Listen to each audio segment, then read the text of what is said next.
Fixing Florida's aging infrastructure would immediately create thousands of new jobs for Floridians, making roads and bridges safer for everyone and re-energize its economy.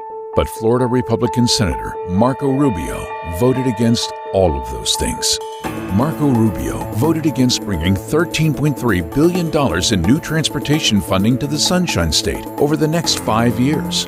He voted no to $1.2 billion more dollars for Florida's airports, opposed another $2.8 billion for better public transportation, and even said no to making Florida's 15 seaports more efficient, relieving the congestion and wait times that hurt the supply chain and the economy.